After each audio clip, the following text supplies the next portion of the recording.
this first day of February 2019.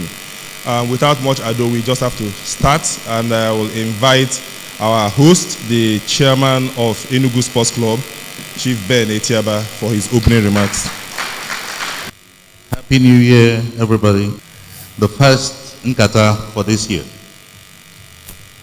You're welcome to the new Enugu Sports Club. The Nkata before the last one, before I step down as the chairman of Enugu Sports Club. So I'm actually delighted that though we don't have a full house as yet, we know that more people will join us as the evening progresses. I say particularly welcome to Patrick, to Nana, and the rest of the team from the center. I was privileged enough to be at the center earlier this week, and I'm extremely delighted at the work that they are doing from that place. So let's put our hands together for the Center for Memories. It is an honor and privilege to welcome Mr. CHINENYE MBA-UZOUKWU to Enugu Sports Club.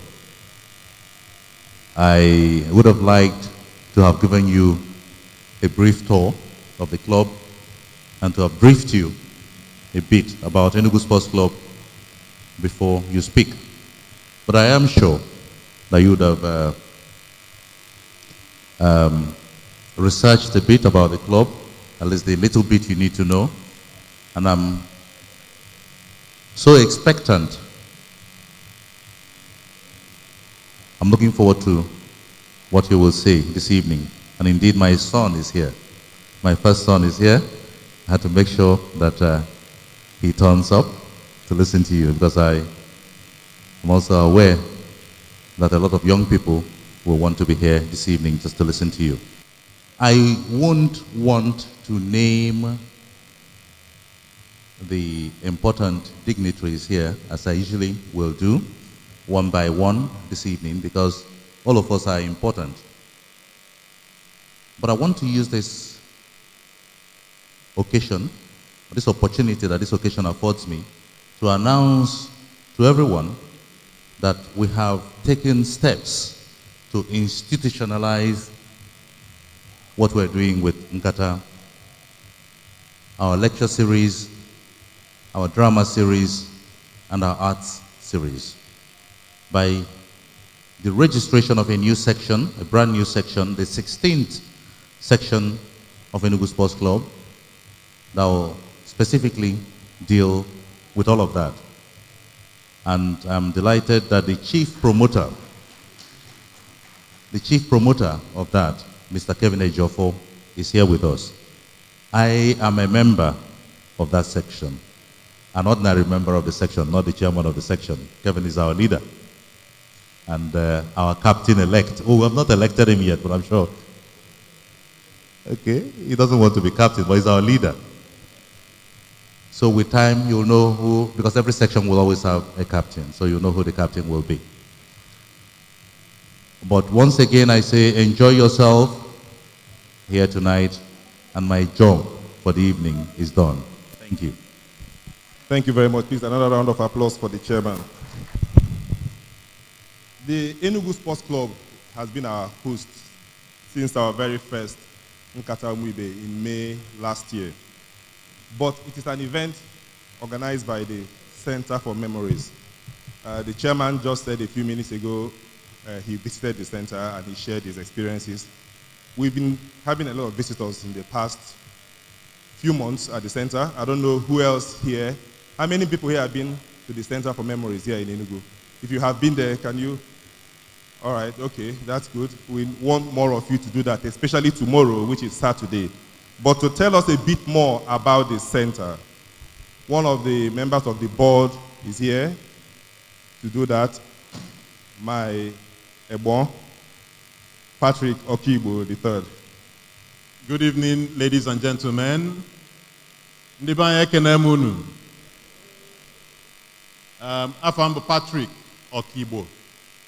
I'm one of the directors at Center for Memories. EKWE director. Obi ada akasị m ikwu director. Maka na EKWE director, ọ dịka ọ ga-enwe. Mana ọ bụrụ anyị nwanwe. Now what we are really custodians of this task that we're bearing on behalf of Ndigbo. Now many years ago, a number of us got together. Na-ekwu na Nigeria at some point bụ a tripod. Ọnọkatakwazịa ọ dịka one of the legs eji wee kwụrụ. Onwezi ka o si wee nwee ka leg. I sị na onye na-ekwuro nọ n'ebe a ekelụpụta agafee ya maka na Igbo si na ada agbanye nkịtị mmanya. I wee sị ka anyị bido kpọkọnataba onwe anyị ọnụ. And one of the ways I feel I get to Emia, Bolo Kai set up a place as a repository of Igbo culture and history. Makobezi nokato dika na akuja kwazi akuja. So if I name at the center, the main purpose of the center is to be a place to collate, curate Igbo history, Igbo memories, Igbo culture, and I name here in different ways. So again at the center today, we have an exhibition going on. It's an exhibition on innovation and technologies, reviving the lost innovation and technologies of Ndigbo. Ije de jesia puta. Dikwa ka edi wee banye kpọm na phone mụ nwa refund oge gị gba wee je. It's a promise. Because a lot of effort was put into curating every single item that's in there. Inwe ike na anu maka akwete. Mana imaro the history of akwete.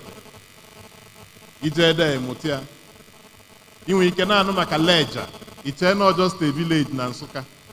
Mana imam that na it was a major industrial hall of iron smelting. A technology that we forgot. Ndocha weli akpala ego, anyị nwajezia na ego ihe ndocha lo na ewenata. And so on and so forth. Ije de ịga afụ a picture of the transmitter of Radio Biafra and a little bit of interesting story around Radio Biafra or the Ogbunigwe or the port Biafra Juena refined petrol during the war. Biki na-eje kpọrọ ụmụazị n'ọha maka emebeli ya na some of us nke anyị agabago na ụmụazị ka a na-ehopuzi. So that is one of the programs we do at the center. There's Nkata Umuibe, which Nnanna, the convener, will talk about in a little bit. We also have every month Nzuko Umuaka, where we ask you to bring the little children. Can I mix it up with other children, learn the language, learn the culture, and so on and so forth. There are younger people who meet together for their book club, book reading, etc. A few months ago, Fidelity Bank donated a library to the center. And we're beginning to we're really excited about it, and we're creating programs for the library where every Saturday morning we're hoping Nunuga Poto Muazi, so that they can enjoy some of the things we enjoy growing up in this town. Because when I was as little as them, every morning my mother took us to Enugu, I think it was Anambra State Library Board at the time, and aunties would read stories to us and expanded our minds beyond the boundaries of Nigeria.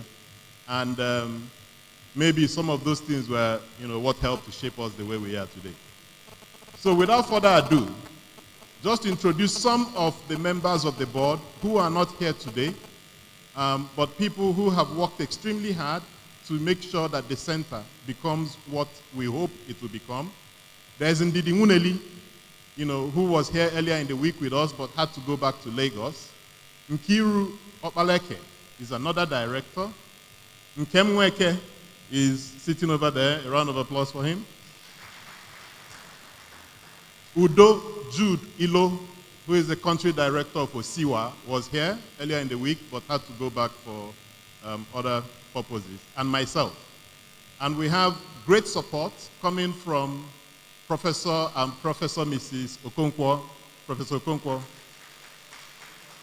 Professor Rina Okonkwo is a resident historian, and Professor Rina and Professor Jill put together, the exhibition, that is currently going on at the center. Please, a round of applause for them. Professor Jill Dike. So without further ado, let me invite Nana to talk a little bit about Nkata Umuibe and then introduce the speaker who would speak to us. Thank you very much. Thank you very much.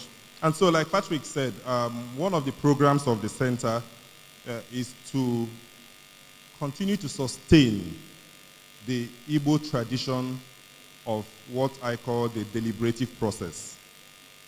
Some of us who, when we were much younger, our parents used to take us to the village fairly regularly.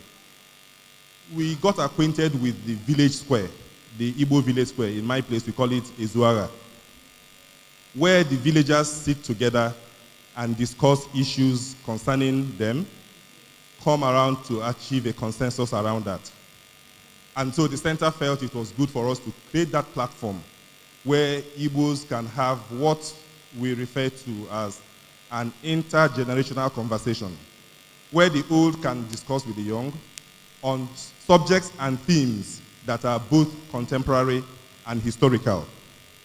And so the very first session we had was in May. We hosted Professor Chidi Odinkalo, May last year, who led us on the topic EKWE, Lessons from Post-War Recovery in Southeast Nigeria. The next month in June, we had here Professor Ndigbo, and he led us on the topic Echidime, Ndigbo, and the Parable of the Snail. In July, we had Dr. Ekechukwu, MNI, and his topic at that time was Ejindo Emegene, Foundations of an Igbo Rebirth. Then in August, Dikechukwu Merije was standing here, and he spoke on Jidofo, Politics of Conscience and Ideology. In September, we had the distinguished honor of hosting the President General of Ohaneze Ndigbo, and his topic was Ifeji Emalu Igbo. And for all of us who were here that day, he took us down memory lane to really tell us Ifeji Emalu Igbo. In October, we had our very first female speaker, Sheikha Odua, and her topic was Nkiruka Azubike. The future is supreme, but there is strength in the past. We had another female speaker in November, Yvonne Chioma Mbanefo, who spoke on Gidi Gidi Bugweze. There is strength in numbers. And just before we ended it last year in December, we hosted Dr. Chuba Keshi, and he spoke on Kedondia Igbo, an inquest into Igbo identity. We didn't host it last month because this event is held first Friday of the month, and we are all still at home enjoying our Christmas celebrations, and we figured that it was going to be too much of a trouble to try to bring us all here together. So we have this CA zone, and we have here in our midst, he won't like me to say this, a successful entrepreneur, an embodiment of ICT. CHINENYE MBA-UZOUKWU is the image of our tomorrow. He sits down and curates tomorrow and translates it into the tools of today. Interestingly, I didn't know this until I did some research about him a few days ago. He's actually a graduate of political science, and he's moved from political science to the world of ICT. Can we put our hands together for him? At some point, he was the country manager of Microsoft in Nigeria and West Africa. And we all know the place of Microsoft in the ICT world today. He is also the pioneer managing director of Infographics Nigeria Limited. Everything he has done is on software solutions. Companies he has led have been multiple award winners in delivering software solutions across the world. He consults for the public and private sector on technology and ecosystem strategy with a focus on value, ideation, innovation, and impact investing. He is an industry leader recognized for, yes, I can say this, his intellectual capacity and demonstrated commitment to people growth matched with their ability to discern market dynamics and position products for explosive growth. He's currently a partner at IX Consult, and it was an honor and privilege for us to have him here today to speak on a very interesting topic. ONYE, CHINENYE, Ndigbo in the digital economy. CHINENYE, come and transport us to tomorrow.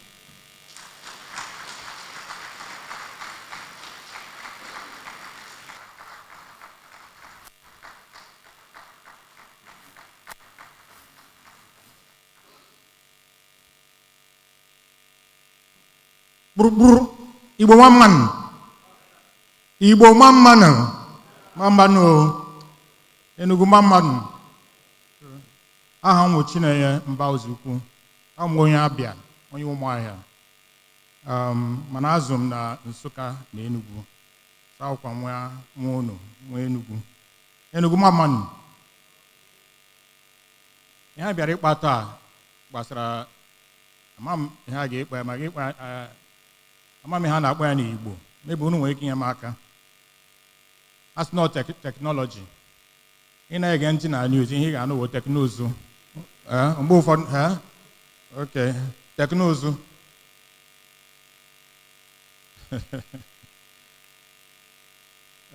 A sị na ọjị a na-anụ bekee. Adịkwa m sure ma teknọlọji anụkwa Igbo. Ọ dịrị anyị nwa n'aka ime ka echenje ya. Maka ihe dị n'ime ihe teknọlọji, ọ dịghị otu ị ga-esi kọtarị ọfụma ma na-asụ asụsụ Igbo, unfortunately. So, nsị ka nrị ọnụ ka nkọwara ụnụ ihe a n'okwu bekee.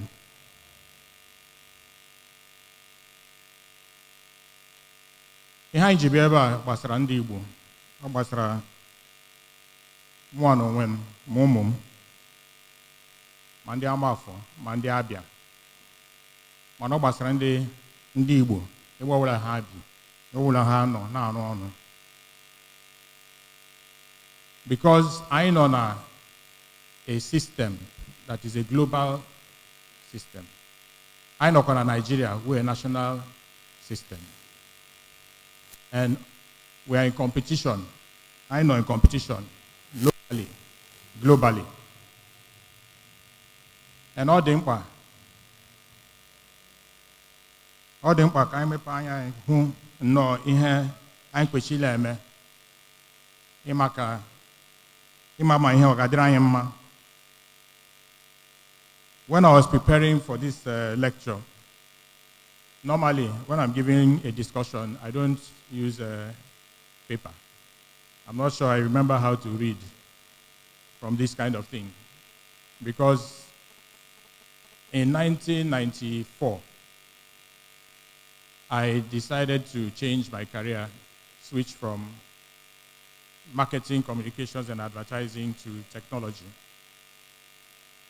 I made that decision because something showed me when I was working here in Enugu, in one company had about done functions, the Independence Layout. No, the New Haven. I know New Haven. All the here and about printer. But in 1988, when we run those functions, that thing that they call printer did not exist. It didn't exist anywhere in the country. Kubwa enwecha ihe ma printer, ma computer, ma projector, ọ dị ka a na-akpọ projector. Projector anyị zụrụ 1994, $10,000. oh boy, this phone can do more than that projector. In that 1988, when I entered Dawn Functions, somebody called Pius Okibu Jr. did a proposal to my organs that they can buy something called printer. He came and he did demonstration, showed picture, everything. So they made a decision. The two partners, Oke Nwadinobi and Tayo Adenaike, they decided that they were going to test this thing, an multimedia printer. And they paid for a printer that today I wouldn't give to my child. I wouldn't even put in a primary school or even a nursery. But that printer and the equipment, the day they brought the thing to the office, it was like somebody had launched a new car. Everybody gathered around. MD wouldn't allow anybody to come close. They were cutting the carton and opening the box, and they brought out this thing. By the time they brought out this thing and connected it, and we did our first job on this thing they call a printer, multimedia desktop printer, inkjet. That was the last time we ever entered dark room to do negative for advertisements. That was the last time we ever went to go and do letter set. The younger ones will not know it, but the older ones will know that in those days, when you want to publish a magazine, you have to finish everything, give it to the printer. The printer will sit down and take a pincer like this and start putting lead of alphabets for every single page. And he will pack it, and then he will roll it, and he will see whether the galley is okay. He goes back and he starts adjusting it. If you change one word in your write-up, just one word, you add 1 week to your production time. Because that one word, he will have to go back. He will have to reset the spacing. He will have to remove all of those things one by one. We had 3 fonts in those days. Times Roman and I think it was Arial and one other one. They were just like, there are only 3 fonts. Oh boy, when you open Corel Draw, it has to get 2,000 fonts. Choose the one that you want. But that day started a revolution in Enugu. And it's a revolution that I was proud to be a part of.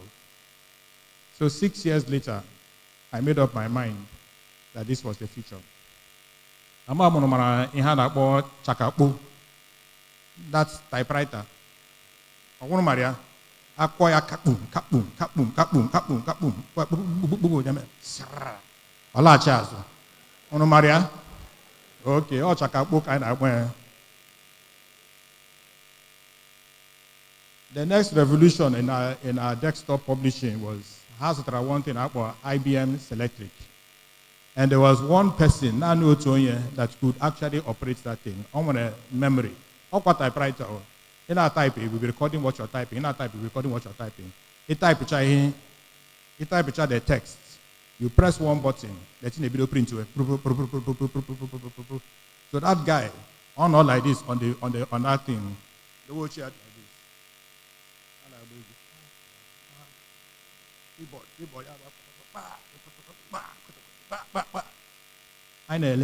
It was like magic. Because in our type, you don't see anything on the paper. He's typing into a computer. You don't see anything. It's not like when you type on typewriter, you remove it. He was typing into this thing. So this boy was a magician, as far as we were concerned. 6 years later, when I had moved to Lagos, I decided that I wanted to be a magician. That political science, it wasn't going to take me anywhere.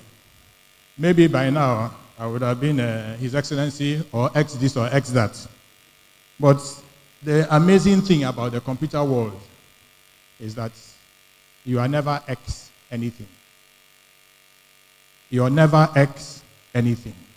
You make yourself every single day. You remake yourself. You can decide today. If I decide today that I want to change my career completely, I want to be a radio mechanic, I will go to school. I'll open this thing. I would go to Google. I will type how to be a radio mechanic. It will give me video. It will give me text. It will even mark my script. It will set exam for me, and I'll do everything here.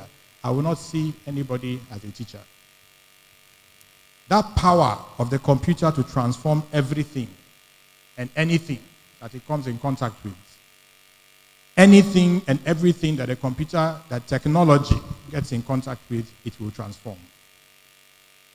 So, you can imagine somebody who lived in Nsukka for 20-something years, Biakwa Enugu, Biabirikwa Enugu for another 6-7 years, and then went to Lagos. How many years later, I come back, and I'm looking around, and I'm looking around, and I'm seeing Ogui Road, Ono Asata, New Market. From those 20-30 years ago that I was in Enugu. Something is not happening. Something that is supposed to happen is not happening. So, when Nana and Patrick started disturbing me that I must come, I must do this, I must do this, I didn't say, hey, it's going to happen because this thing is a very tough discussion. How do you communicate something for which we as a people have not developed a language for? Because if it's not in your language, it means that you haven't yet imagined it. And once you imagine something, the next thing you want to do is to communicate it to somebody else. And that will allow you or even force you to go and develop the language. You will develop the vocabulary. And once you have the vocabulary, you can start to make new things, create new things. But if it's not in your language, all you are is a spectator. Film, the same way that it was for me when they brought that multimedia printer, it still is very much magic. My one is EKWE. Abia is even more damaged, as most of you will probably know. Our Igbo is being stifled, is being constrained, is not moving yet, as it should, into the 21st century. So we have a responsibility. Onye de kamwa, nhapụrụ ebe 1991, gawa Lagos. I have not come back. I went office in Enugu. I went nowhere. I went no Umuahia. I went no Onitsha. Ma Nnewi, ma Awka, ma Abakaliki, ma Afikpo.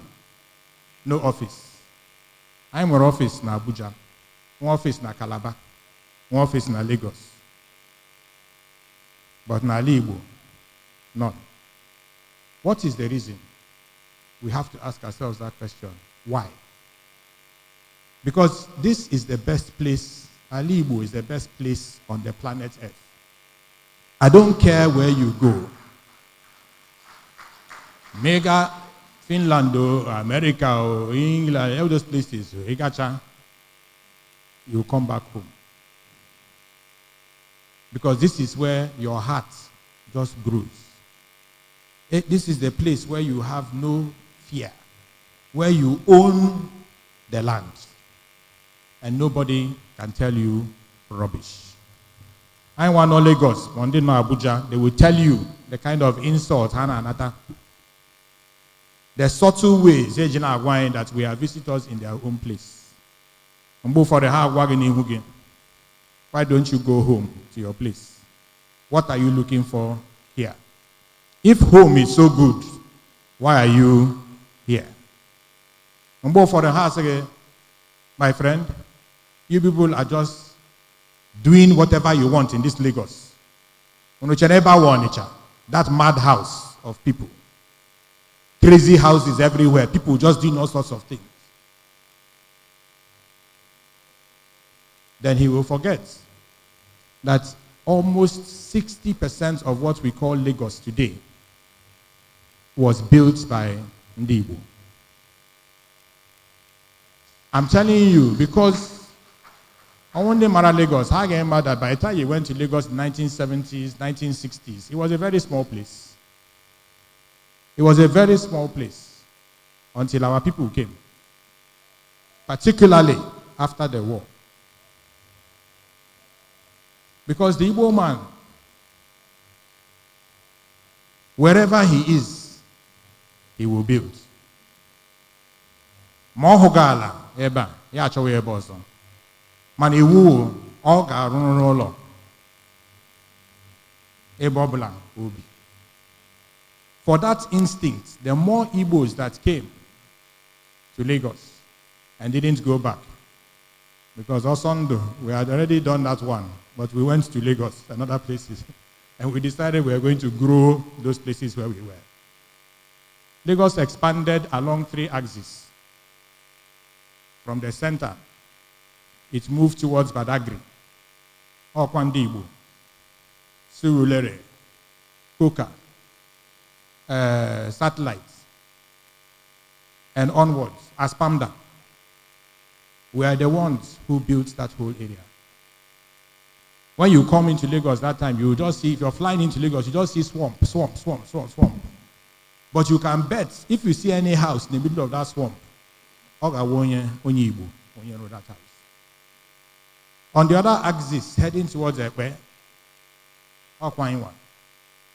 we jumped the river. Started from Sangros, Morocco, Morocco. We continued going forward to Lekki. Napai certificate of occupancy. Any governor who comes in Lagos State, he will cancel C of O. Our people will shout, shout, shout. After shouting, until we have built Lagos almost to the EKWE. On the other axis, in case Ibadan or Abata, is the same thing. From Allen Avenue, Okwebi, we started growing, expanding, until we got to Mowe, where Igbo traders decided that that was where they were going to build a market. So they colonized everywhere along that road, Naro Shop. While all this was going on in Lagos, Ali Igbo was bleeding. The question, if we have missed that first one, are we going to miss the second one? So let me tell you, this technology, where did it start? I joined them at now, Oti Lagos, or Surulere, or those kind of places. Please, where was the first computer ever assembled in Nigeria, built? Who knows? Who knows? Nobody here knows. Okay, INEC, I have to disqualify you. And Majundia, I will just, yes. Okay, if you answer from the expo I gave you this morning, I will punish you. So let me say it, what it is. In 1983, in America, one man that they call Steve Jobs designed a computer called the Apple Lisa. It took them nearly 3 years of work to design that computer. It was one of the very first, it was the second personal computer ever produced, the personal computer, desktop ever produced. By the time they finished that computer, they were selling it for $10,000. $10,000, 1983. On the other side of the world, Professor Kenneth Dike had decided he was going to recruit a brilliant engineer, ONYE Igbo, trained in MIT by the name of Professor Mobison. And he brought him back to Nigeria. The same year that Steve Jobs and Apple launched their personal computer, that same year, Professor Mobison built the first PC in this country, Nenugu, at Asutech. Those machines were called the Asutech 800 and 8000 series. And they were the beginning of what should have been a revolution in technology in Nigeria, in Africa, but most importantly, in Ndigbo. What happened? We should ask ourselves, what happened? 1983 to date, 35 years later. I passed the IDC earlier today. And Azahia, that building, is down here. There are buses parked in front of it. Remember, I came to Enugu in 1986. So 30-something years later, that place is closed. It has now gone back to trading. I know Azahia. This Azahia was a problem. But we have to always ask ourselves, where is it going? All these things that we are doing, where is it going? What is the plan? Because if you don't have plan, you will succeed as an individual. But your community, your country, your state, your ethnic group, they will always be wandering in the wilderness. I think Ndigbo, as far as technology is concerned, have been wandering in the wilderness, and it's nearly 40 years. It is time to end that journey. It is time to end that journey. It is time for us to come into our own opportunity. For us to do that, we have to address certain things. The first thing we have to understand is that computer, our line. In my handy, when I call line. Line will ever hear it. So, what is happening in Nigeria today is that Igbos are selling the hardware. And other people are using the hardware to create services and businesses that are bigger than the hardware. So let us think in technology. Who are the companies? You have Facebook. Do they make machine? You have Google. Do they make machine? You have Microsoft. Do they make machine? Oracle. Do they make machine? Uber. Any machine? Airbnb. Any machine? Twitter. Any machine? Instagram. Any machine? The entire hardware industry is not globally, is not worth 22% of the total value of the technology space. Ngwongwo ahịa n'ọrụ bekee. Onwe nke a na-akpọ ọrụ bekee, that is those people who are thinking, using their heads. And then, onwe ndị na-arụ ọrụ, ndị ji aka ọrụ. Aka ọrụ wo anything that we are doing that is physical, manual. Oya wo aka ọrụ. If you are doing something else, in arụ ọrụ bekee, or ijigi aka ọrụ. Mentally, our people have not yet adjusted to the idea that services built on intangible things like software is work, and is good work. If your child today picks up a computer, what does the parents do? Ndigbo parents. My friend, close that thing and go and read your books. Kawashi. My friend, close that thing, go and read your books. What book? Is it the book here? Or is it this one? And we're a library in Enugu. Now we'll get this one that they set up in Center of Memories. Does anybody see any library anywhere? Unahuka library. What is the biggest library in the entire world? Okay, Google is like index in library. I was hiring some people the other day. What is index? They didn't know.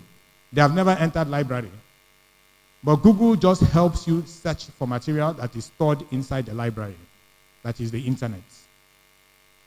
The whole internet is a library. It's also a classroom. It's also a workplace. So we ask ourselves, when we look at Enugu, has anything changed? Have the shops changed? Have the brands changed? Have the streets changed? Have the people themselves changed? Is our thinking any different today than it was 30 years ago? Does your father want you to study medicine or engineering because that is the only profession that he recognizes? Or does he understand that you can make money as web developer? Graphical user interface. Does he understand programmer? Can you go to your mother and say, Mommy, I want to be programmer? What will be the answer of your mother if you go to her and say, I want to be a programmer? What will she do? What will she do? Depending on your age, she may just give you a knock on the head and tell you to go and get serious. If our parents today don't understand technology and the possibilities around technology, how can they direct the young ones? Every university that is running a program today around computer science and computer engineering is supposed to be oversubscribed. They are supposed to have so many students that they will close down every other faculty because one company started by one young boy who went to school in Canada, met a friend in Canada, developed a program, built a business. The business failed. He did the second one, it failed. He did the third one. That third business he did, last week, they announced that that company received $100 million as investment.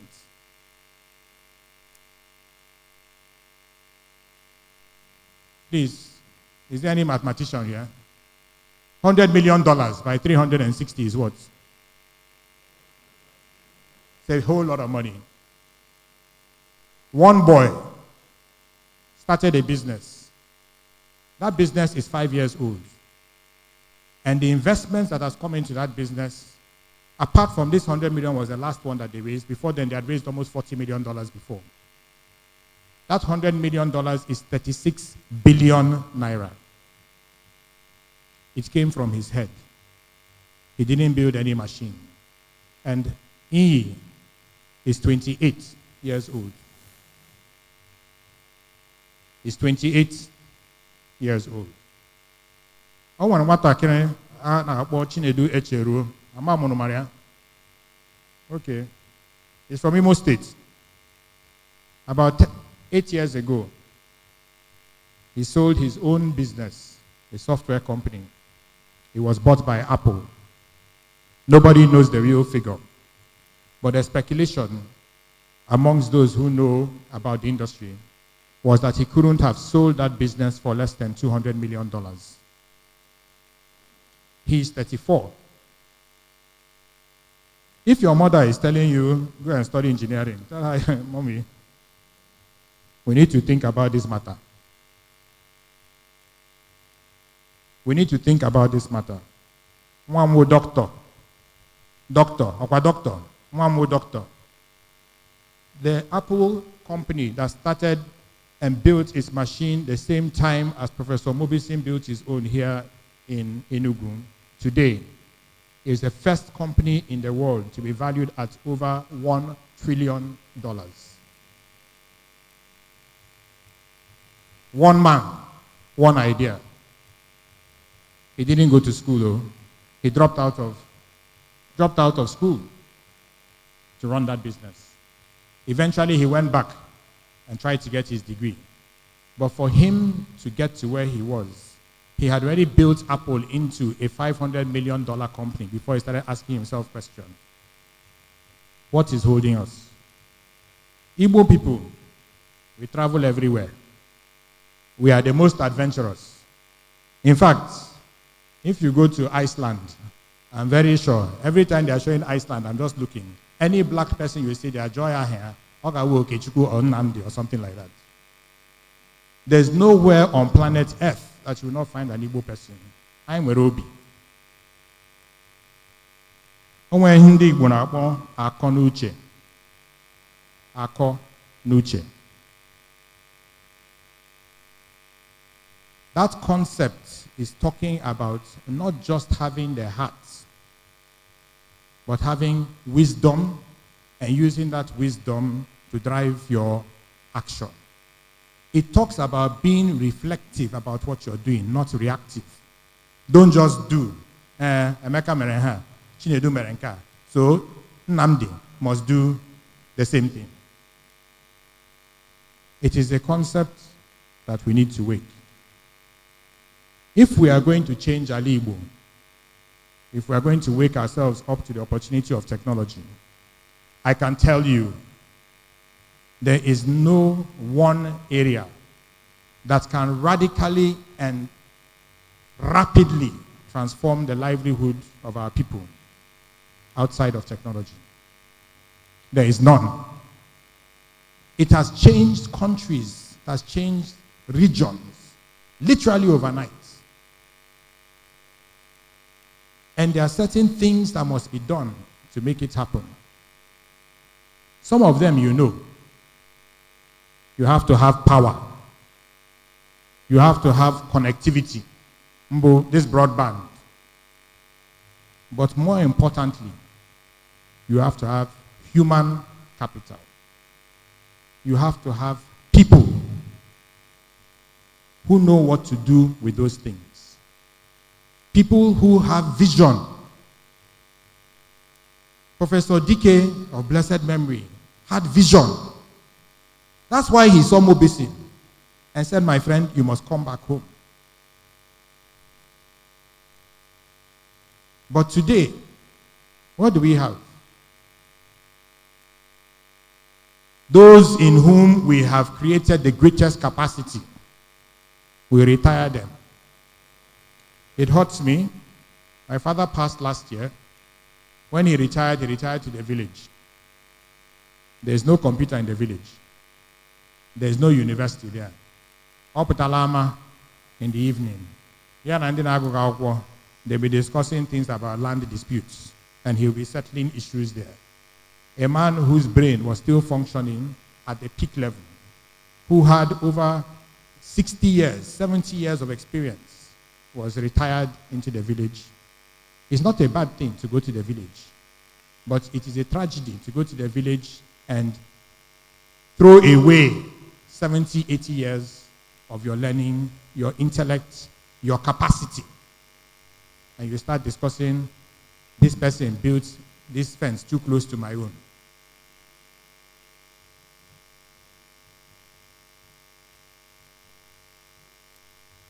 We have children in our Ali Igbo who are suffering from our lack of vision. How are they suffering? The states in the southeast have one of the lowest levels of labor productivity in this country. What does that mean? It means that we are taking people who should be professors and making them barrow pushers. We are taking people who should be running businesses of their own that are driven by technology and making them hotel clerks. We are underemploying our youth, and we are miseducating them. When ASU goes on strike, I have difficulty because I get very angry. What are they going on strike for? How much money do they need? When you give them the money, what happens to it? If NUC has told us that the universities are producing graduates that are not fit for employment, what are you striking for? Are you doing your job? It is your fault. And it's the fault of leadership. I expect that the Southeast, will love education, to have the highest concentration of higher educational institutions in this country. We are supposed to have the greatest number of schools, secondary schools, primary schools, early childhood.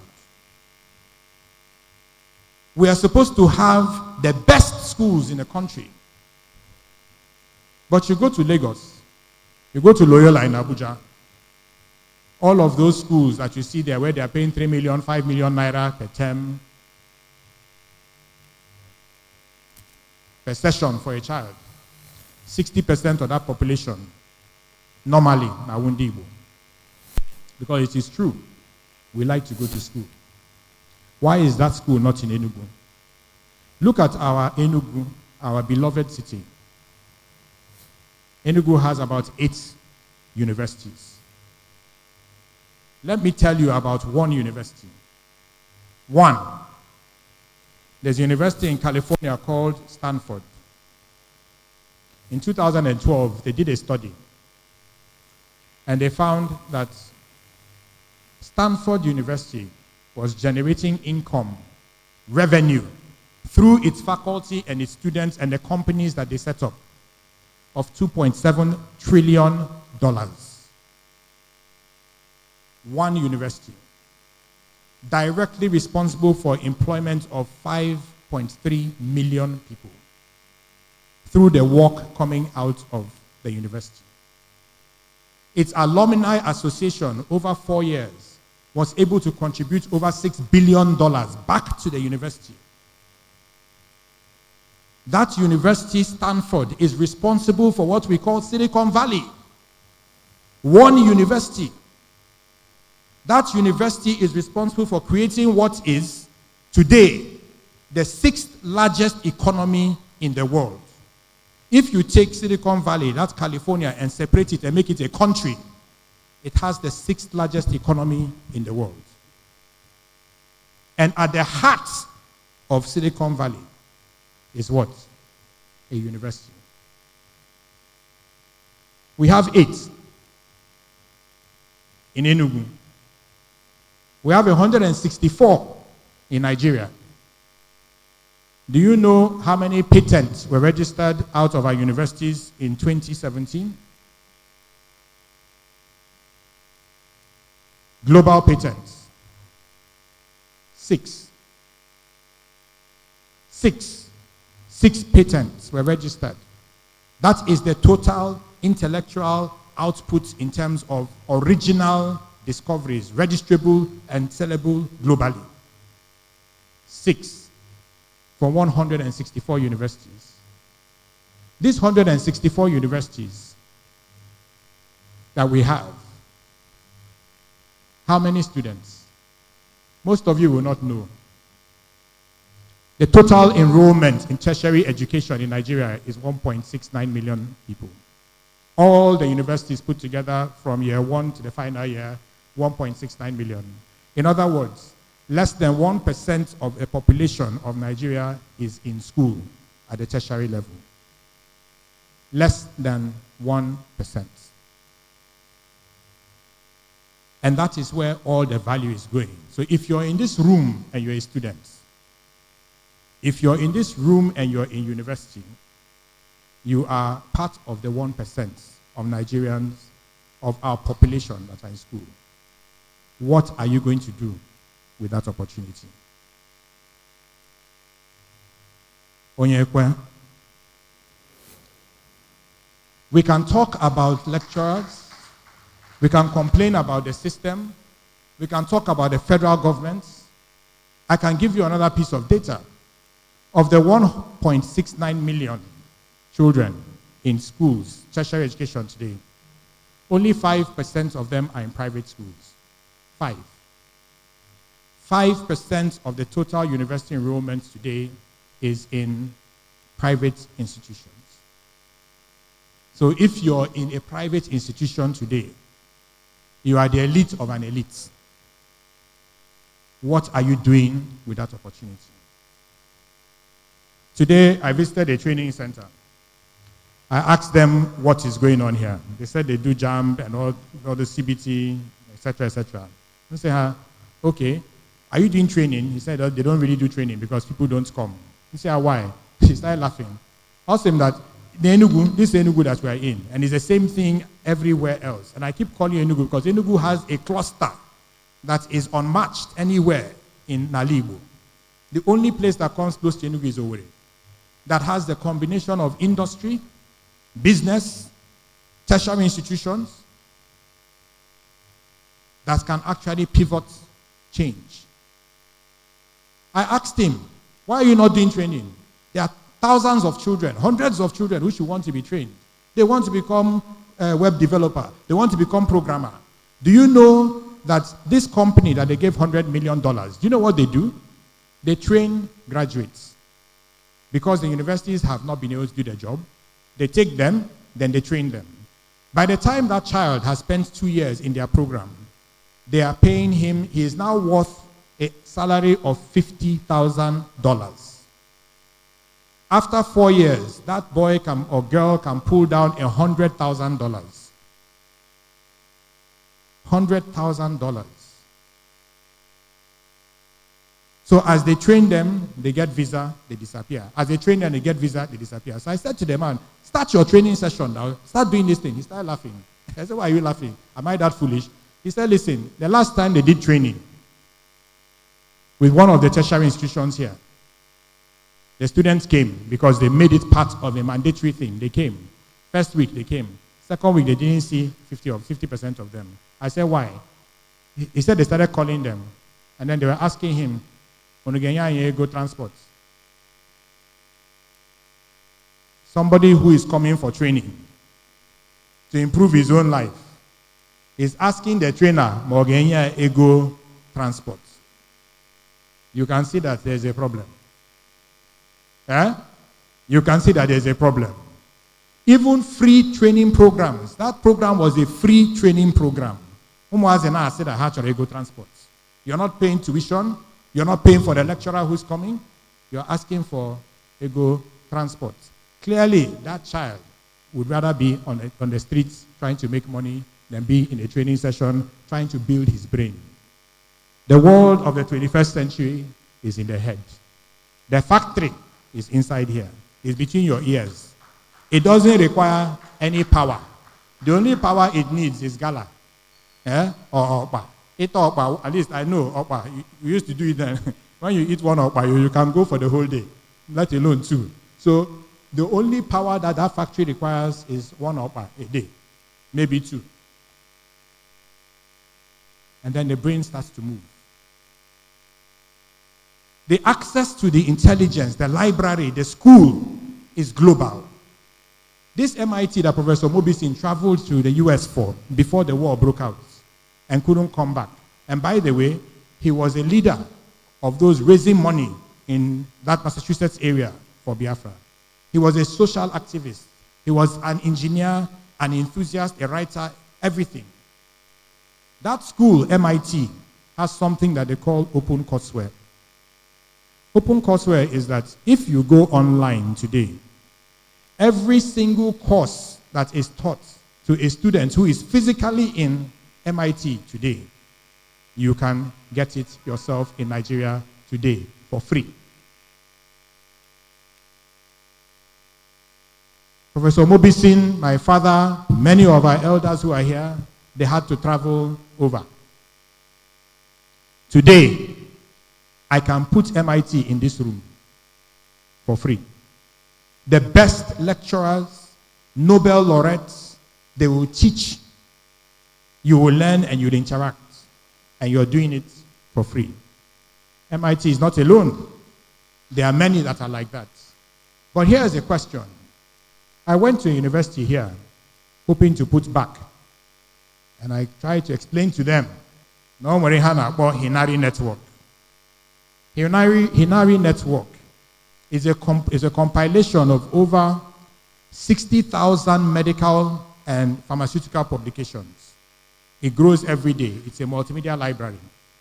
On Hinari Network, they can walk you through an open heart surgery. You will see the video The doctor is talking, the surgeons are talking as they're carrying out everything.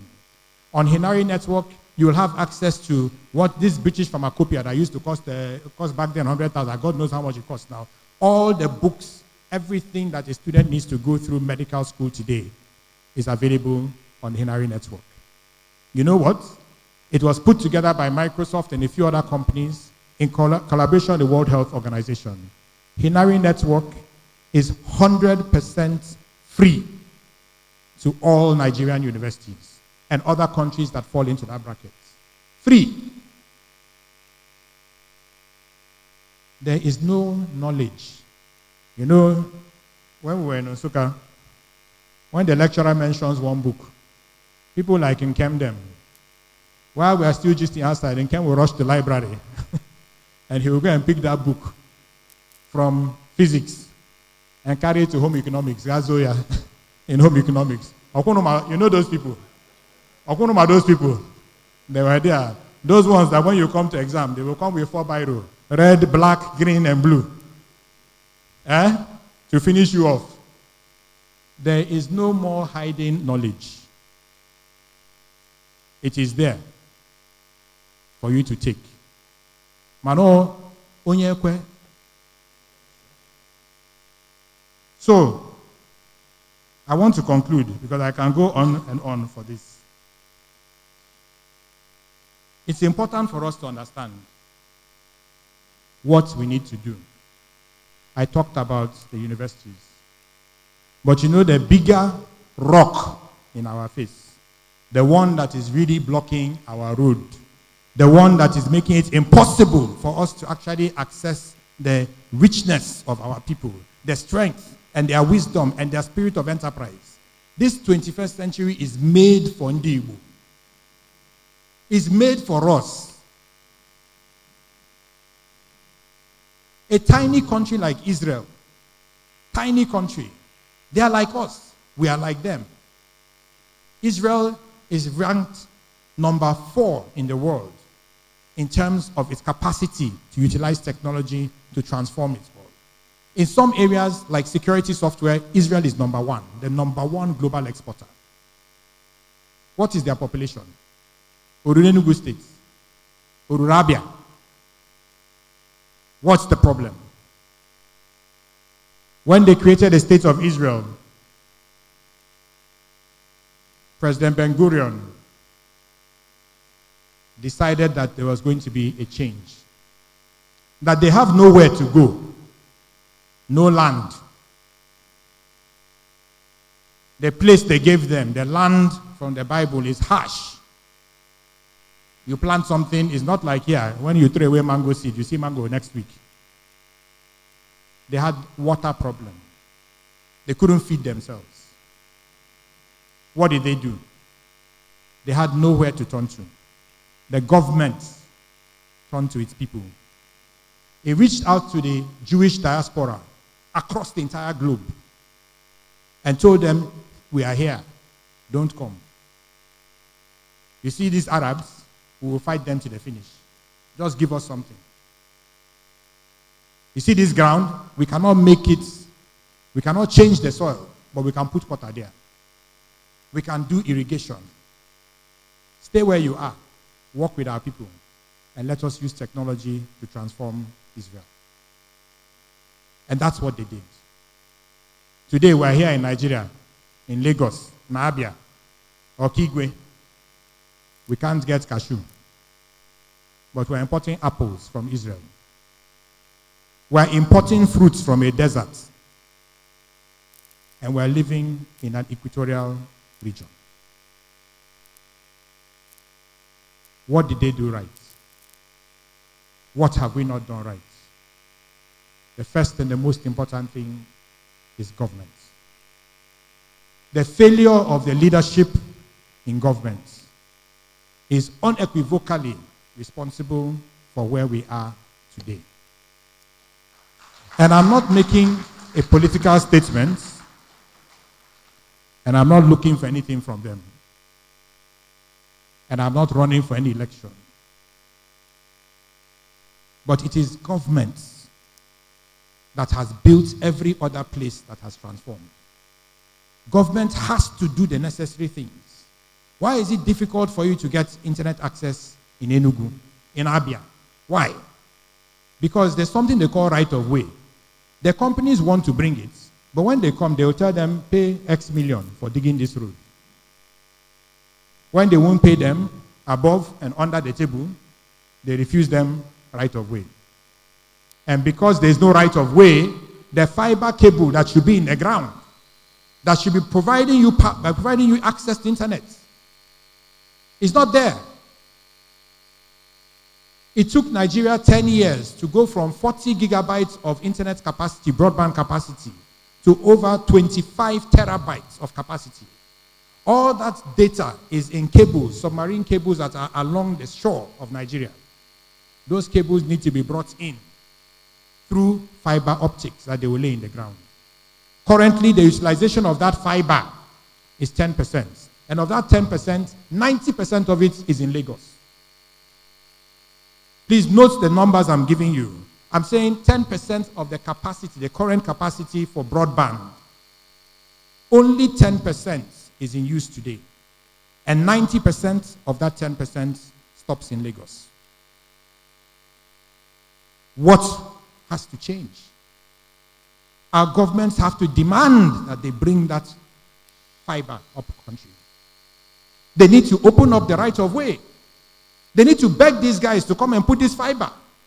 Because if they don't put the fiber, you cannot have e-education, online learning. If they don't put the fiber, you cannot have telemedicine. If they don't put the fiber, you cannot have technical and vocational education online. If they don't put the fiber, our schools cannot do research. Our lecturers cannot get access to content.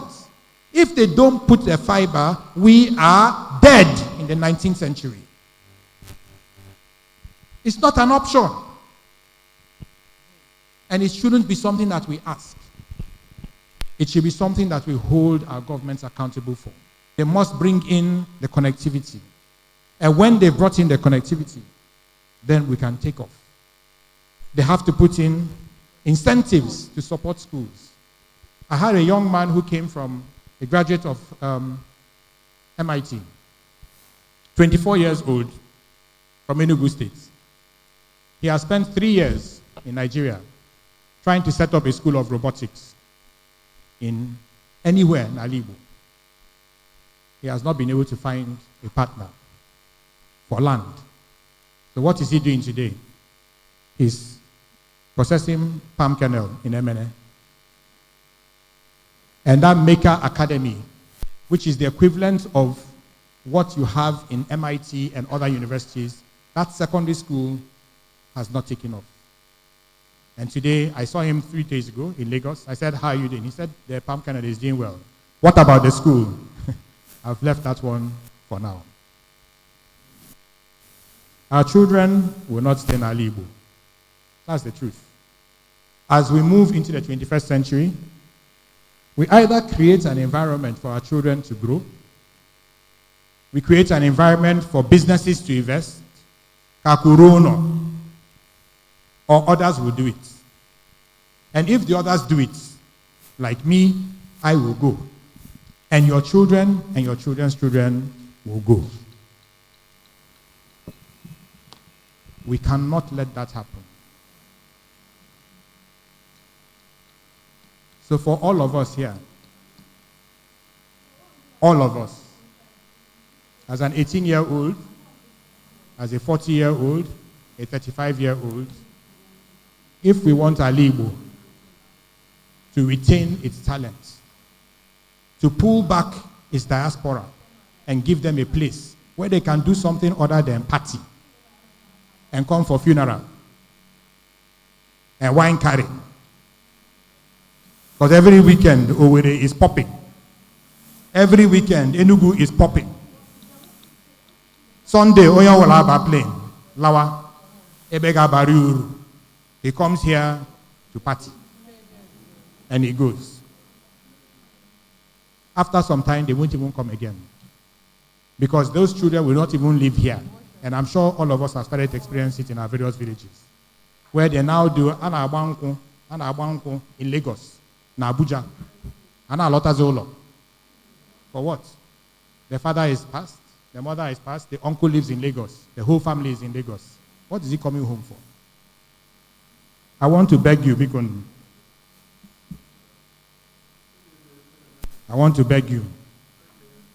In the next 5-10 years, you will not like what you see. We have to put all our resources together, all our connections together. We have to invest aggressively and create opportunity around educational institutions. Give them tax incentives. Build roads into wherever they have put their schools. Give their children bursaries so that they can go to the best schools. Support them in every way possible so that the universities can flower and flourish. And we have to force government, bend that government to our will. Because we have decided that we are not going back.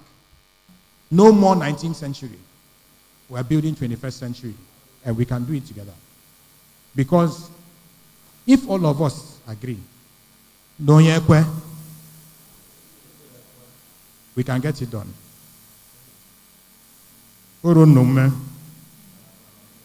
They won't.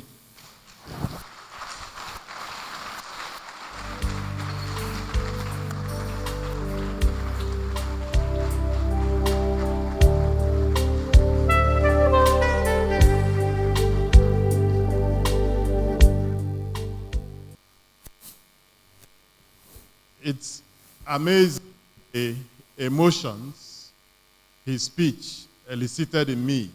I'm not Catholic or Sibebakwa. Man, Ibakwa man Sovian, so any dika atunelche.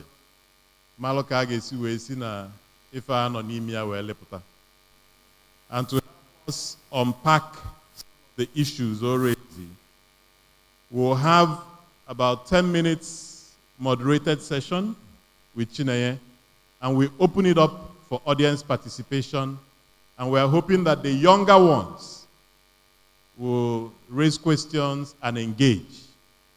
And to help us with that moderated discussion is the software consulting lead for Microsoft in Nigeria, and also a board member of Center for Memories, Nkata.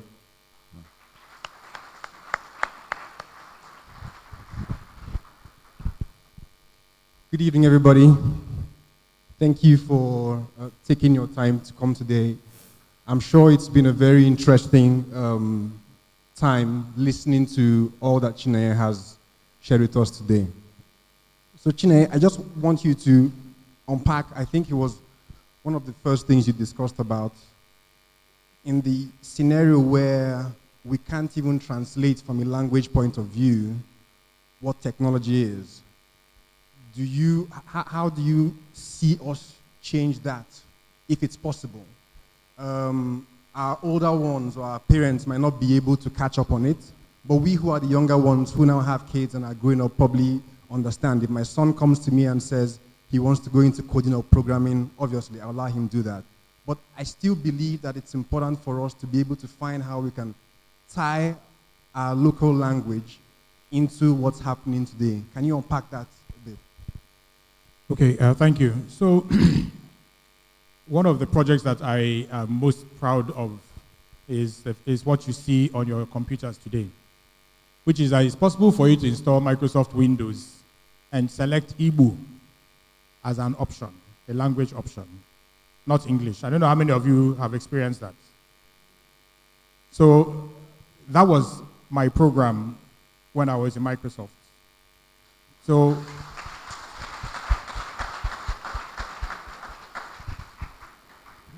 I wish I could say that I started it. I didn't start it. Microsoft was determined to penetrate markets, and they understood that they needed to have a language localization program. So they started and they invested. They chose 8 languages in Africa. What we were able to do was to make Igbo one of those languages, along with Yoruba and Hausa. So we got 3 languages in Nigeria. Now, the process, I won't go into the details of how it is done, But the most interesting thing was that the glossary for Igbo was done by a Yoruba professor in Ife. Because we had great challenges securing the services of an expert, Nali Igbo, who was willing to relocate himself to Lagos, himself or herself to Lagos, on the little budget that I had available to stay and run through this process. I had a very tiny budget, and I had no other way of supporting it. If it is today, I will do crowdsourcing, go online, go and beg people. But that to me was an eye-opener for me. I then cast my mind back in that process as to when we first started trying to modernize, to update and upgrade Igbo. There were pioneers like F.C. Obalu and others who were doing that type of work. I can even remember when the word Mahadum entered into our language, because it wasn't there before. There was no description for university. So there were some things that we managed to put together. The point is that it is an intentional, it goes back to the theme for today. When you decide that you want to do something, the universe, God, everybody will come to you to help you make that thing possible. We haven't decided. If we have decided that we want to modernize our language, because Igbo is one of the languages that UNESCO has said is disappearing. If we want to modernize the language, we have to decide ourselves that we want to do it. There should be an endowment in a university. The business elite, then the cultural elite, and the government should be able to say, listen, here is a grant. We want to upgrade this language. And we want it done in 5 years, not 20 years. We want it done in 2 years. And they should be able to convene. If they want to convene for politics, nobody begs them. People bring their money and go. Owashi, I say I have a meeting for politics. Does anybody give you subvention? You come with your own money. But it is nobody's business. That's why I was saying that government has to do it. Yeah. We need to take it because, and I taught in Ukehe, Premier Secondary School. I was supposed to be teaching social studies. And I found that the children in JS2, they had passed all of them, 70%, 80%. But I had to take them back to JS1 curriculum.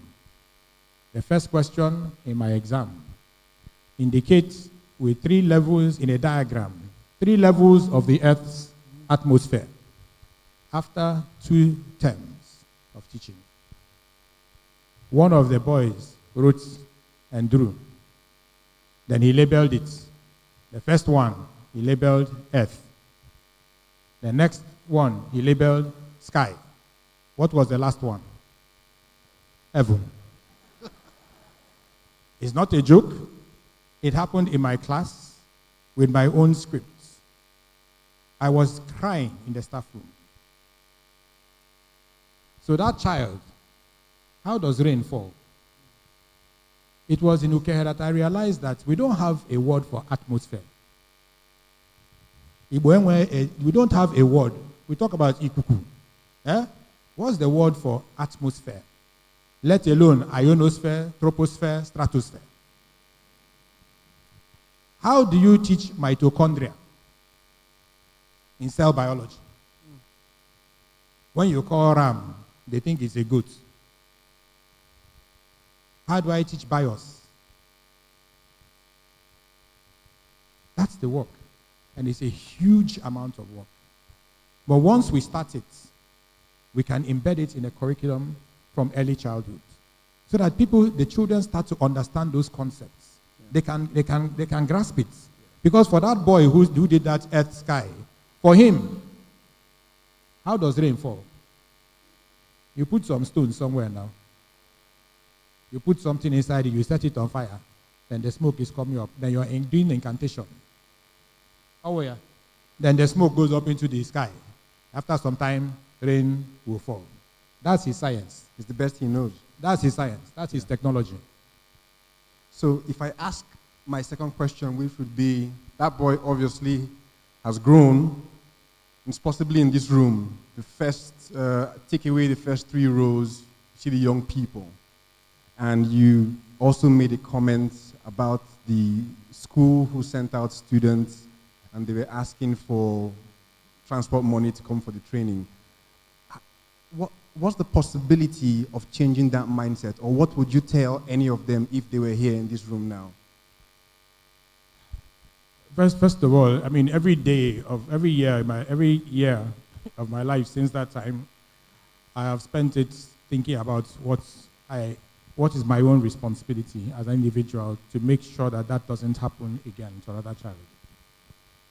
And so far, I consider myself a failure. Because that boy is somewhere out there. Now, he's using his technology now to get himself to where he wants to go to. Would I tell him not to do it? I have not been back to that school since I left 1986. I think the biggest and the most important change is that all of us, in the followers, those who have gone out, we have to come back. And we have to spend time in the schools. We have to work with our teachers. We have to work in the universities.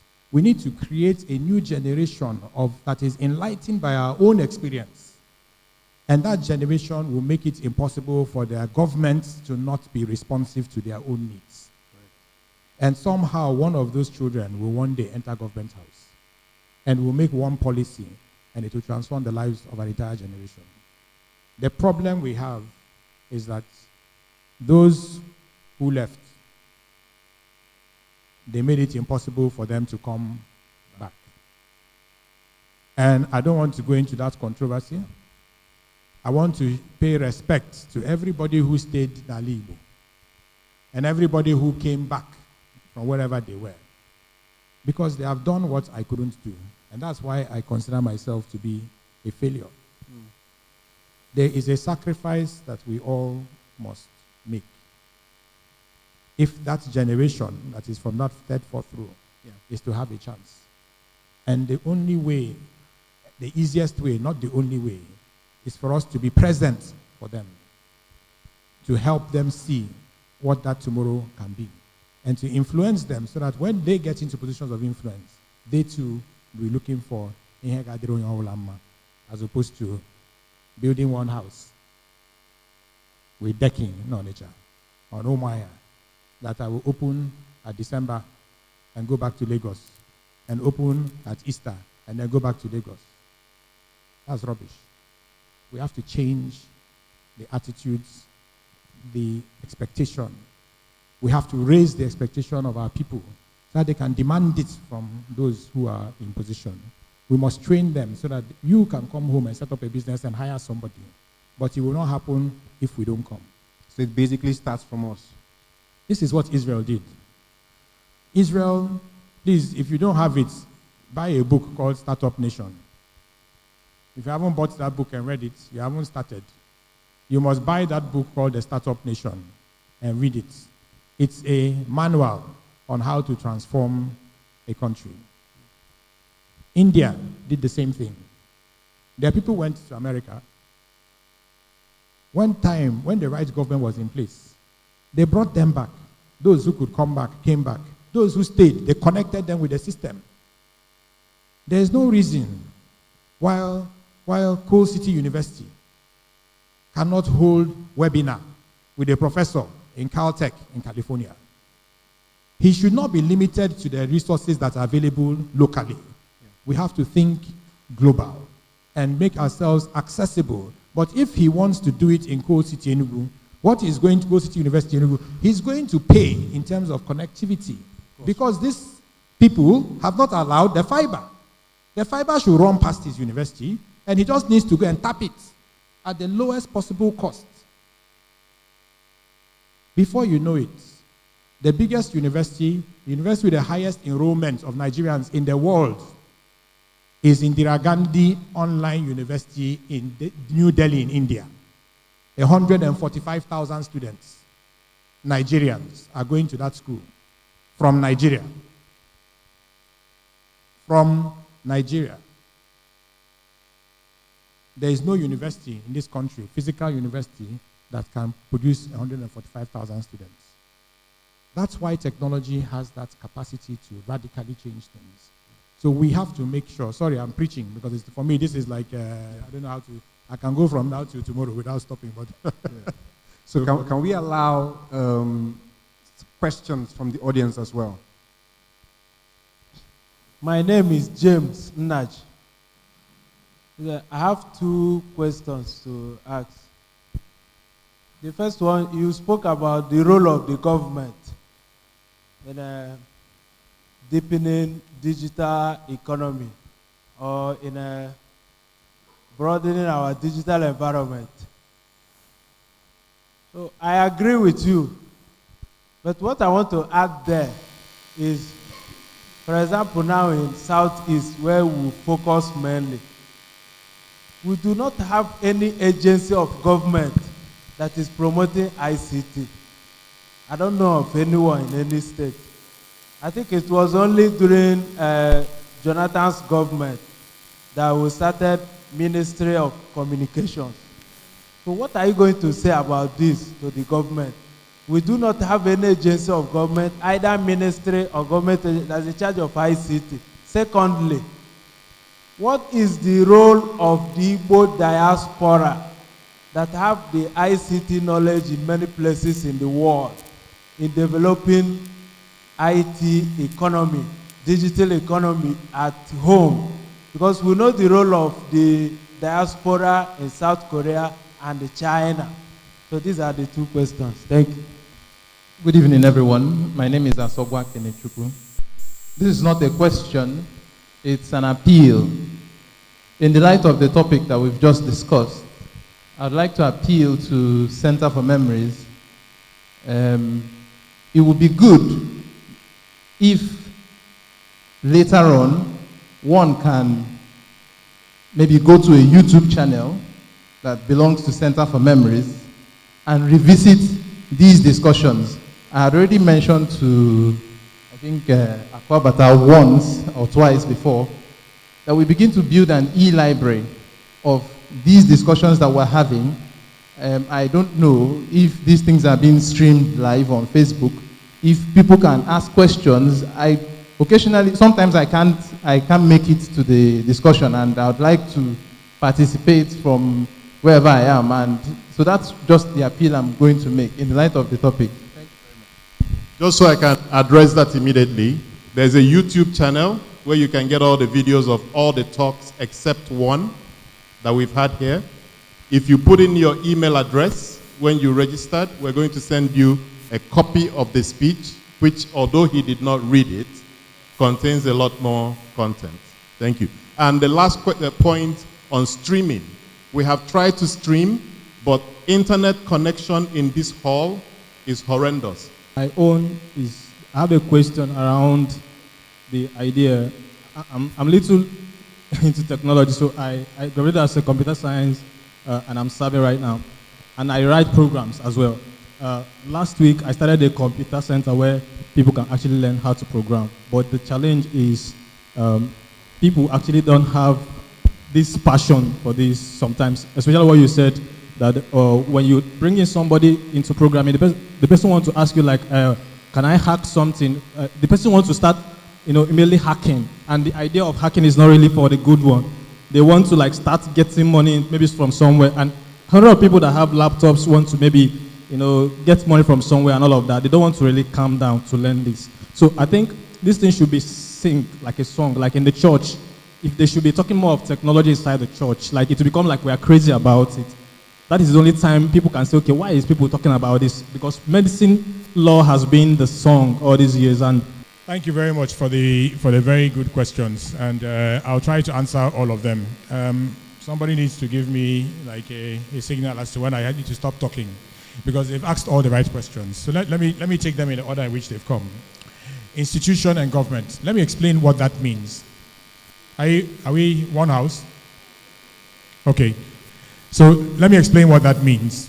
So at the federal government level, they have a large number of parastatals that are dedicated towards transforming the environment through technology. That you have not heard of it or heard of them doesn't mean that they don't exist. And that takes me immediately to the first question around what your responsibility is. Our young people today do not understand, and I'm sorry to say it's not your fault. It doesn't mean you're not intelligent. It just means that we have failed to teach you the process of scientific inquiry. What that means is that you have a question. I should throw it back to you and say, have you searched?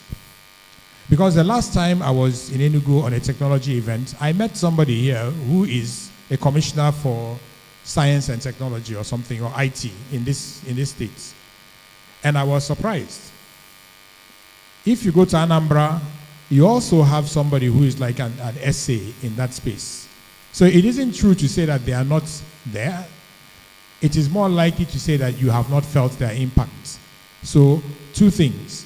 Number one, if any governor in Ndigbo is serious about transforming Ndigbo, he must have a chief technology officer. And only how ONYE contracts.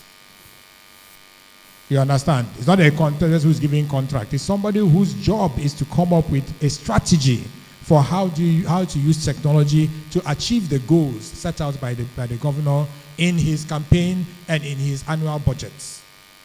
Anybody that you see who has talked about this but has not created the structure, forget him. He's not serious. So you're right. I want you to realize one thing. We can be here and cry from morning till night around federal government. Our responsibility is to ourselves. We should do the right thing in our own community, ourselves. It doesn't require anything that we ourselves cannot do. It's not by budget of government. It's by creating an enabling environment that you find people coming to come and invest. The second one is talking about diaspora. The diaspora is local diaspora, like Nkem and Nana and Co. Those ones are local diaspora. You know, they say some people go abroad, some people go overseas. So these ones have gone abroad. Abroad is outside Ndigbo, but in Nigeria. Then you have the overseas, the ones who are out there. We are many. In fact, if you talk about big corporations in Nigeria, there's a fellow called Valentine Obi who runs a company with a product called eTransact. It is the earliest payment system in this country, electronic payment system in this country, ONYE. There's a fellow called Leostan Eke who runs a company called Zynox that is the biggest provider, not just of hardware, but also has a telecoms license for laying this fiber in the ground, and also has a services company that is one of the largest employers of IT experts in this country. Is from Owerri. There are people like Pius Okibo, who have done, Pius Okibo Jr., who have companies called Infosoft that have trained, at least if I count, because he's my partner, if we haven't done training, we've done training and we've passed people through our companies in the last 25 years, if not up to 400, then I must be joking. At least 400 people have passed through our offices in the past 25 years, and they've all received first-class training. So if you want diaspora to come, start with the local diaspora. We need to create an environment that allows that local diaspora to come home and feel safe and be able to work with you around services. But if they come and there's no opportunity, they will go. You understand? And that takes you to another issue around that, which is around demand. So the advocacy is not advocacy just to train, it's advocacy to even adopt technology. You said you went to a school where there were no computers, but you studied computer science. Fafa, foul. But that is the reality for all Nigerians. It hasn't stopped the boy who went to University of Ife or the one who went to University of Lagos. He is now probably working with Andela or working with Facebook or Microsoft. What is stopping you? The issue is this. Our people, Ndigbo, in business, in government, in industry, in manufacturing, in retail, and their children, we have not taken technology as a priority for ourselves. That is why the park, motor park, is still the same way. That is why we don't have Uber. To come here today, I entered vehicle, and I called the driver. Driver was coming late. I went out onto the road. I couldn't call a taxi. There was no taxi passing by. We saw one keke, and I jumped inside the keke. I used 3 different keke to come here. That's why I came late. I was struggling, and obviously, while I was inside the keke, I was looking left and right. I'm an alarm watch my phone. I was not sure what I was going to see inside it. But why shouldn't I have been able to? The same thing in Lagos. I will open my phone, I will check Google Map. It will tell me 25 minutes to venue. This is the fastest route for you to take. And I will call an Uber, and the Uber will follow that same route, and you'll be there. I will look at my phone, you'll say, oh, your taxi is 5 minutes away. Why can't that happen in ONYE? Why can't it happen in Oka? The need is the same. The issue is that our mindset is still analog. Until we change that mindset, we enjoy all these things when we live here, but when we come home, it's back to 19th century. We have to change our mindset. I think the last question I think I've answered. I mean, on the economy, oh, that is the most important one. I'm sorry, I'm out of time, but just 1 minute and I'll just address that. So, you know, you're right.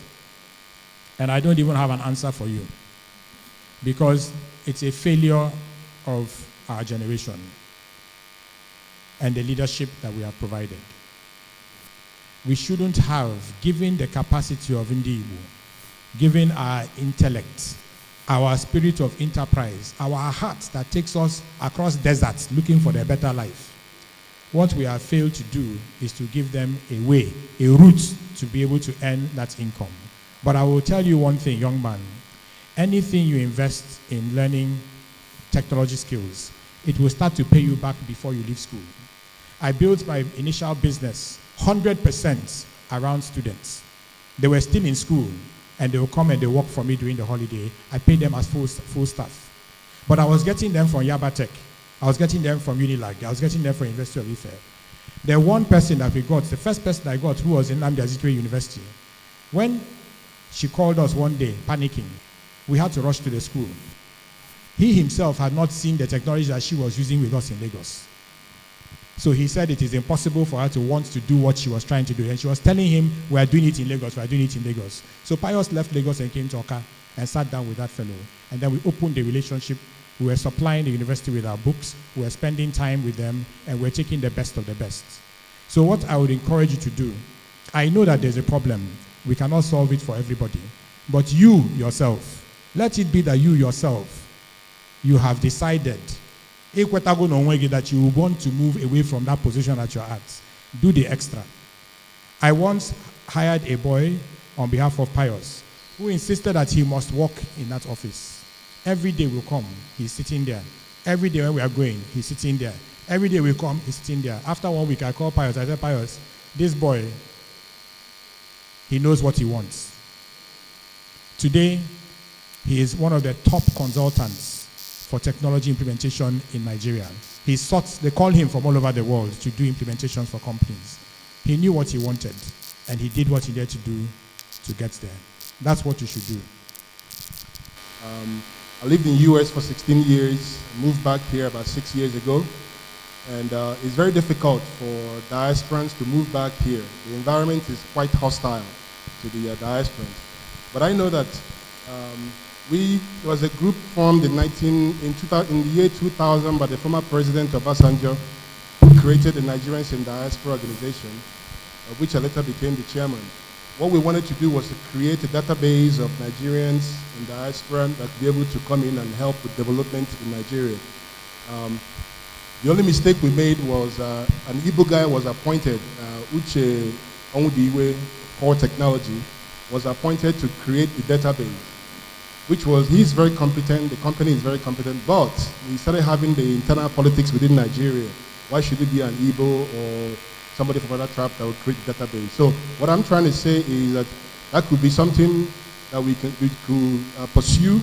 It could be an Igbo diaspora database that could, each and every one of them you talk to really want to contribute to Nigeria, and they're really willing to work, but they don't want to move back here. So the best way to utilize their skills is to use technology to have them make proper contribution. Thank you. I think we need to do more about advocacy, and advocacy on two sides. One is that of the government, which should stimulate this interest, or at least encourage those who have interest in technology. The other one is to stimulate interest in potential entry, or those who want to enter into the space. I think these are two-pronged approach that would help us as a people. Thank you. I was also tutored by CHINENYE at a time in Lagos, and I switched from fine art to digital art, and I've not regretted it. But something happens today. The concept you're discussing is ONYE, EKWE, and I want to paint an example with my son. He's in GS3, but there was a time I traveled to Abuja, and he took over my laptop. By the time I came back, he was better than me in design. And I told him, how do you do it? He said, I give myself a target. And today, he develops games and sells to his classmates at 500 naira per game. There's something I want to tell us. Our children are ripe for technology. We are the ones holding them down. In their school now, they form groups where they are doing what they call anime. I didn't know about that. But they are forming clubs, which I suppose schools should also encourage. It must not be government. We can ignore government and take over the world. I know various schools that I've gone to, and I told them, your curriculum is outdated. It's the same thing you taught me in primary school, you're teaching my child. It doesn't work. The children ask questions that the teachers cannot answer. And that is where we have a problem. I don't know how we can do it, but we all have to get together and continue to push for the best. Thank you. I want to ask Center for Memories, is it possible to bring together our policymakers so that they can learn?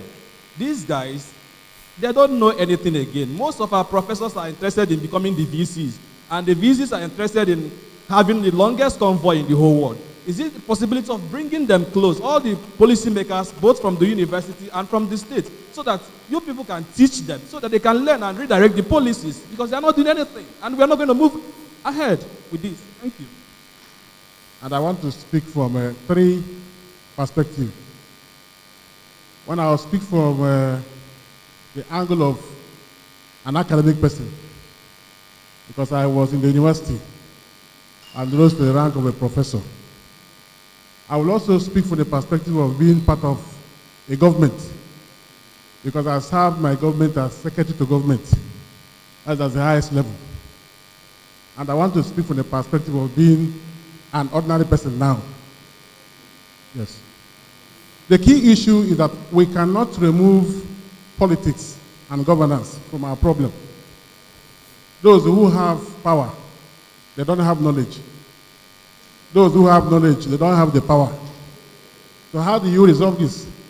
We must all be part of a process that decide and determine those who govern us. That is the issue. In Southeast, I'm sorry to say it, we have produced the funniest set of guys in politics who are not interested in real sector development and governance in our zone.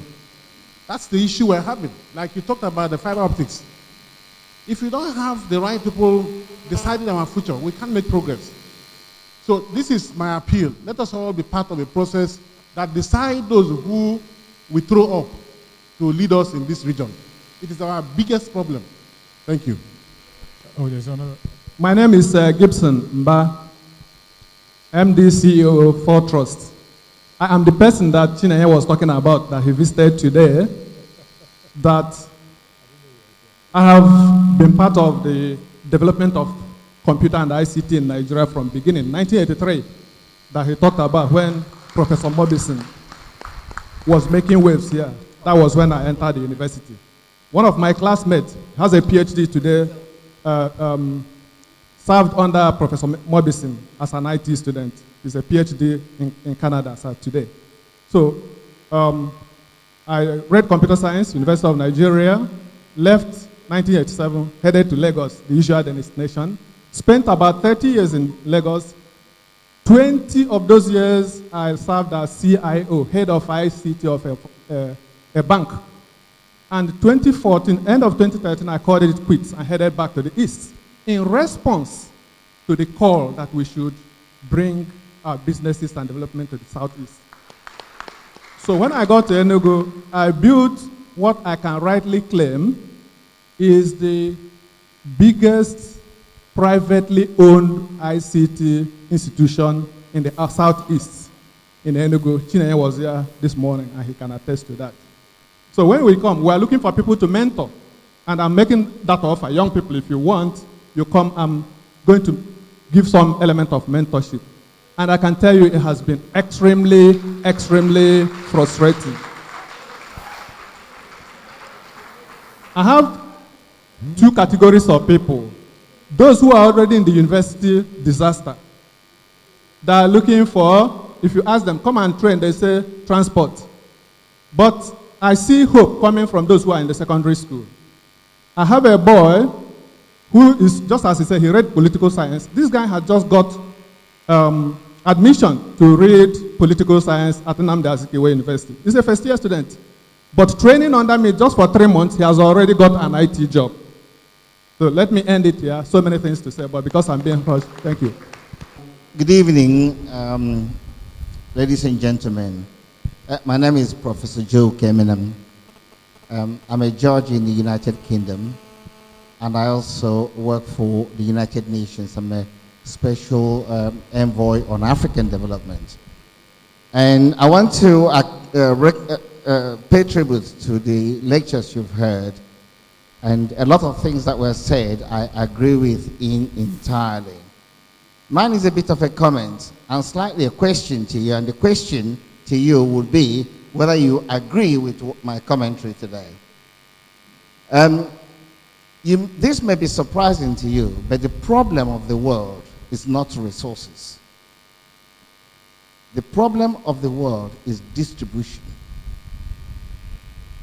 If you look at things like wheat and rice, there are certain places where it piles up in mountains, and there are other places where it doesn't work. And when you look at the issue of Nigeria, we have, nearly everybody in Nigeria knows what the problems are. But how many knows the solution? And I prefer one simple solution. Majority of our problem is attitude. Our attitude to what is happening to us. You point one finger at somebody, is an Igbo adage, and 3 points back at you. Take your destiny into your hand and stop blaming your neighbor for what is happening on you. Because Asians went through that, Americans went through that, the British went through that, and the only way you can dig yourself out of the hole is through taking your destiny into your hand. Stop passing the buck and change your attitude to your own development. Nobody is going to lay a red carpet for you and ask you to run through. It's impossible. It's never been done anywhere. You can blame the government till the cows come home. Your government is a replica of you because your leadership is selected from amongst yourself, whether they are diasporans or whether they are locally made. They are your kith and kin. They are your brothers. They are your sisters. They were once like you, and they have turned to become monsters. Take your destiny into your hands. Thank you. Sir, you say you're a judge. I need to be compliant, so I will agree with you. On a serious note, what you said is actually what needs to be done, and that's why we titled the presentation as we titled it, to make people realize that they have a personal responsibility to actually bring themselves to the point where the system, the whole universe, God can help you. You know, that thing, where people tend to think it's, I mean, the way it's interpreted sometimes is around God and the personal chi that you have. I believe very strongly, and I had to make this statement last three days ago, and I want you to actually understand it for what it is. Life itself is a gift. There's none of us that deserves it. Once you are born, life, you have a gift. It's your responsibility to open that gift. You have to unwrap it. Otherwise, it will sit there and be looking at it. If you want a gift and it has been given to you, it's your responsibility to unwrap that gift. The idea that somebody else is going to come after you have gotten something free and come and start unwrapping it for you. After he has unwrapped it now, she has unwrapped it for you, the person will now start making working for you, right? Ndigbo, our people, we are not that way. We have the heart of enterprise. Unfortunately, over the decades, we have now come to the place where we have become dependent and we keep looking for things and complaining and whining about this and whining about that. It is hard, there's no doubt about it. As you see me here, I studied political science, but my Auntie Jill is here and they know my story. And they know that when I was age 12, I was selling Maggi, a son of a professor. I was selling Maggi and light bulbs and soft drinks at the age of 12 in my mother's shop. By the age of 14, I was driving 911, 911. I was carrying drinks, going to Okada in Benin, with inside as a loader with a driver, until I learned how to drive that vehicle. I can stack crates of beer from here to this ceiling. But you see me in front of you today talking technology. It's because I am no different from any other Igbo person out there. That is what we do. Awase. It's what we do. But today, there are more youth in the stadium chasing politicians and doing rubbish than they are in this room. So that means that they believe that that line and that angle, here, you people are just speaking grammar. So you know what? I want to plead with you, follow up on what he said. Show them. By taking control, show them. Let me quickly answer the 6 or 7 other questions. They were all good questions. I don't want anybody to go without. The diaspora, 100%. It doesn't need anybody to do it. You just need to decide that your own business is going to be to compile a database of all the technical resources who are Igbo. And I can tell you here, we have started a group. The founder is in this room somewhere, Michael, at the back, started a group called the Southeast Society of Professionals. That group of Southeast Society of Professionals is completely non-partisan, and it is focused only on harnessing all the Igbo professionals wherever they may be on earth and getting them to work together to professionalize every aspect of work in Igbo. We are not politicians, but we are recruiting like mad anybody who is willing to work. And there's a reason why CESOP provides support to Center for Memories and any other Igbo project anywhere on the planet that is dedicated towards advancing the development of the professional for the benefit of Igbo. So by next month, there will be a database that we started building around these professionals. And if you want to lead it, because that's the way we work in CESOP, if you decide, gentlemen at the back, that you want to recreate that database for us, join the CESOP. We'll give you the resources that we have, and you'll build that database. And within a month, we'll have a map of the professional base across the whole of Igbo, at home and abroad. So it's a challenge to you to step up and say you want to do it. Michael is sitting somewhere over there. I'm here. The number of us here are members, and we can do that together. The other thing that was important was around How can you give young people courage and opportunity? I can't give you what God has already given to you. You already have it. That's the gift. It's inside you. All you have to do is to unwrap it. And I'll tell you what will not happen today. In this room, typical Nigeria, we will write another principle over Pareto principle. Pareto principle says 80-20. In Nigeria, it's going to be 99-1. One of you in this room, less than 1% of you, young people in this room, is going to make a connection tonight that will change his life. Because you know what? You will leave here. Don't clap. It's wrong. 100% of you should. If you leave this room without meeting somebody who you have not met before, you've done yourself a disservice. If you leave this room without expressing yourself to one of these elders who are here and saying, see where I am, mentor me. Mommy, I want to come and spend some time with you. Just tell me one or two things. You have done yourself an injury. You must step up to seize your faith. You have to step up to seize your faith. And then a lot of other things will come your way. I think it's very important for us to understand the ecosystem. Enugu is a special place. You know, the way that you have things like Onsuka pepper and mango and those type of, anything you throw out on the ground in this place, it will grow. Even human beings. We are the ones who are poisoning the human beings. We are poisoning them with hacking, with Yahoo, with Malaysia, or whatever people call all those things that they do. We are the ones who are poisoning. That's why the young people are not growing. How can a land as fertile as this not be fertile in producing young people who can change the world? How do you turn it around? I think that for the East, particularly, we should do what others are not doing.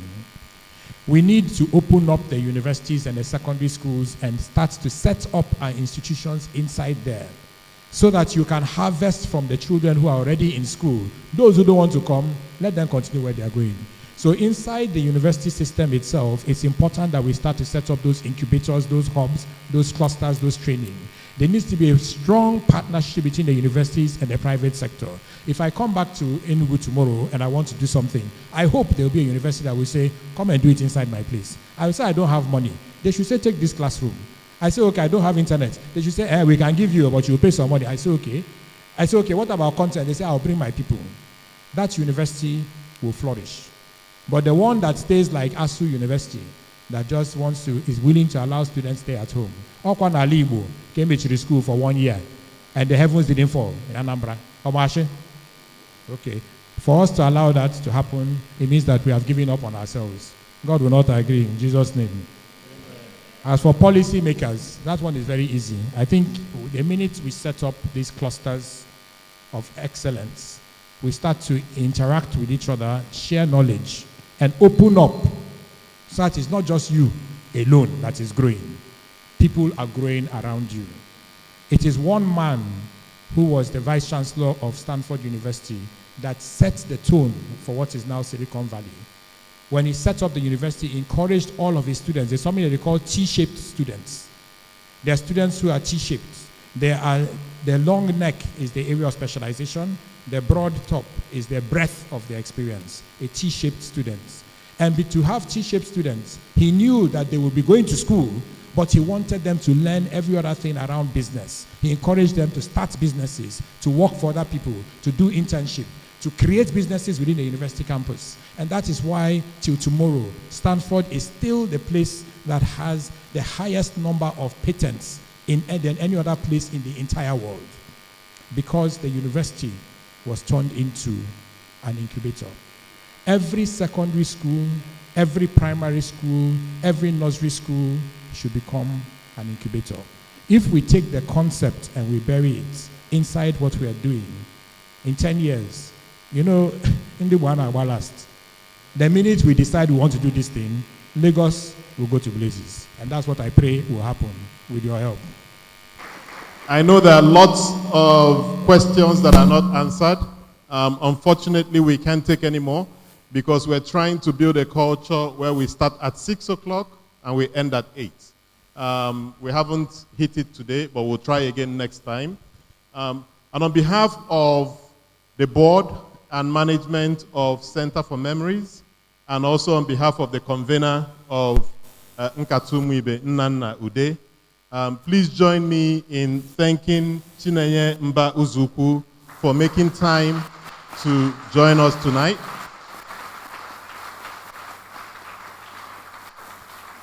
And on behalf of all these people I mentioned, I thank you most exceedingly for making time to join us this evening. And my thanks goes to the elders in the room, not to the young people. So to the young people, I'm not thanking you for coming. You will thank me for coming.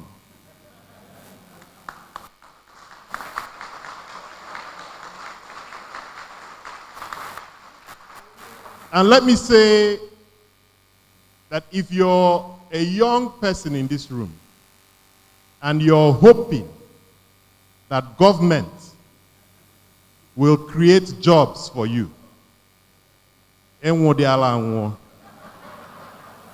you're finished.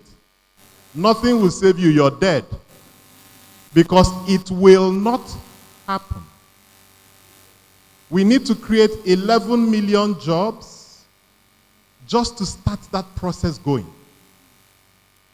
At the boom years, in the boom years of the Jonathan era, we were doing like 1.2, 1.3 million jobs. That puts it in perspective for you. But you can save yourself. You can save yourself by learning this new language called technology. And when you hear technology, do not see mathematics. Because I know many people will see mathematics and shut down. You can do technology even if you what you studied is Igbo BK. CHINENYE studied political science. He runs one of the top technology firms that does from development up to funding. All you need is to say, I am already in trouble and I am going to save myself. Here in Enugu, Enugu is becoming the startup capital of Nigeria. Enugu is becoming the startup tech capital of Nigeria. Here in Enugu, you've got Genesis Tech Hub, you've got Tennessee, you've got Dev East, Startup South. I hear Ndigbo just started something as well. You know, there's at least 7 to 8 different incubation centers, groups of people meeting to talk about technology. If you're not within that orbit, Nodona say that na chige buogi, giwa buonwegi. So the reason why we put this together is not for us to feel good. Anyiwa, our own motto, a move go. Not for you to know that nobody will save you but yourself. And you might look at me standing here, you know, dressed pretty nicely and speaking big English, and you think I was always this way. No. No. I grew up in Abapa. I did absolutely everything you're doing right now. Absolutely everything. Life looked bleak at some point. I'd go to Nkalago, I'd buy oil and sell it. There's nothing I didn't do. I Easter, learn Christmas. Nothing. You go rice na bakliki, you break hair down, make some money, move. LM t-shirt. And when I never wrong when Bopata na geje bo siga, le I me hanchanine. It is for you to decide that you want to save yourself and forget what government can do for you because it cannot do anything for you. Not yet. Not yet. But if you decide tonight that you turn your life around, you can do it. And what CHINENYE said, if you get up after this and walk out that door, sorry. Because in this room, I see people who, from just little advice they can give you, little advice they can give you could be the turning point. It was some of the advice that Patu Tommy gave me that helped me turn. Patu Tommy is not my uncle, but I wrote him a letter and said, I want you to mentor me. And he said yes. There are so many big men in this Nigeria who are looking for people to mentor, but you must reach out to them. A young man walked up to me today, this evening, and said, oh, I want you to be my mentor. I can't even remember his name. I gave him my number. I said, call me. We'll talk about whatever it is. I'll do the best I can. That's a guy who wants to hustle. That's a guy who will save his life. So on that note, I thank you for coming, and I beg you to come again next month. We do it every first Friday of the month. The reason why we do it is for the people from the second or the third row that way. But we still want the people in the first 3 rows to come because it's a cross-generational conversation. And on that note, I thank you so very much. Thank you.